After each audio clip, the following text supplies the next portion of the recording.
Hey guys, I just wanted to record a quick video on the process of doing the shading for my AnimChallenge submission. I went for kind of like a 2D Toon shader style. It is not very complicated at all. I'm just using Maya's inbuilt Toon shader. There are far more complex and much nicer ways to do this, but this was what I could manage with the growing pain in my right eye as I desperately tried to finish this before the deadline. So it's super simple. The first thing I did was apply a Toon outline. Just go to Toon and then literally hit outline. You can adjust the line thickness pretty easily. There's also a bunch of other parameters like offsetting the line and having that line finish like past the geometry, which is kind of cool.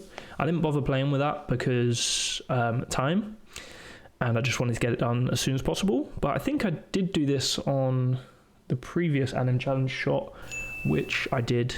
There'll be some footage of it here if I did do that. So for the shading itself, I just selected everything and applied this Toon shader to it. Super simple. Obviously, I didn't want everything to be the same color, so I ended up applying individual shaders to each individual thing. To be honest, the reason I selected everything and applied a shader was I remember very faintly when I was doing my last AnimChallenge project that I think I applied the textures and got that working. Again, there'll be some footage here if that was the case, but I ended up thinking to myself, actually, I would quite like to change this anyway, and I wasn't that bothered about her textures not being there. I think with the AnimChallenge one, her facial textures made a difference, whereas with this one it doesn't, because she's just got white eyes and her mouth is covered up. So I wasn't too concerned about that, and it gave me the opportunity to choose which colors I wanted for different bits and just change the shading that came with the rig. And I guess that just helps to differentiate it from other entries as well and just help it to fit in with the style. I think the fire hair thing was something I thought of at the end and came out nice. I think that was a good way to like tie things in, and also having the white elements in there where she just turns into a line at one point and she's spinning around the building. I thought that would help lead the eye as well, rather than going from like this mostly black colored silhouette to a white line. It didn't make much sense. Yeah, it made sense to basically choose my own colors here. So yeah, I kind of went through, did that for all of the parts that I wanted to do that for. For the building, I just kept it simple and grey. Again, I could have spent a lot more time on this and probably should have, but by this point my eye was really hurting.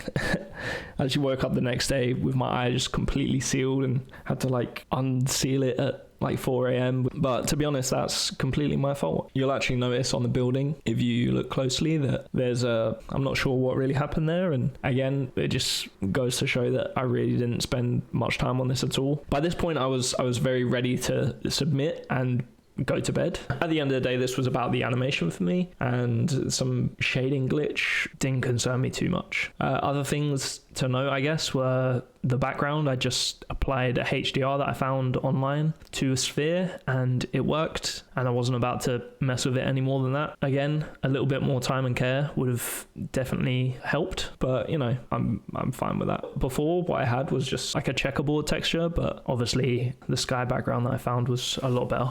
There's a link to that in the description if you wanted to use that. It's pretty cool. That's kind of it, to be honest. The fire textures on Shadrach's effects pack were just included, and all of the textures on that kind of stuff. The effects from Kyle Figgins' effects generator were just Lambert's, and I was fine with that. It didn't bother me too much seeing that in the scene. I guess one other thing is the speed lines coming down the building. I made two different sets of speed lines, one for the background when she's flying towards camera at the end, which was just all white and kind of tapered off in transparency, and then the one coming down the building was just different shades of grey, which was another reason that I just kept the building grey and didn't experiment with it maybe being blue or anything. Just pure laziness, and the fact that I'd already made the speed lines in different shades of grey to help that effect of her falling down the building. In the actual scene, she's not flying down the building that much. I purely put those speed lines in there to help me cheat that effect, because I didn't plan well enough basically that she would be flying down the building at some speed there. So that just helped with her feeling faster through that part. But that's kind of it for shading and lighting. Not that there was any lighting, but that's kind of it for shading. If this was helpful, then maybe my other videos will be for you as well. So please subscribe. I have recorded basically the entire process of making this. So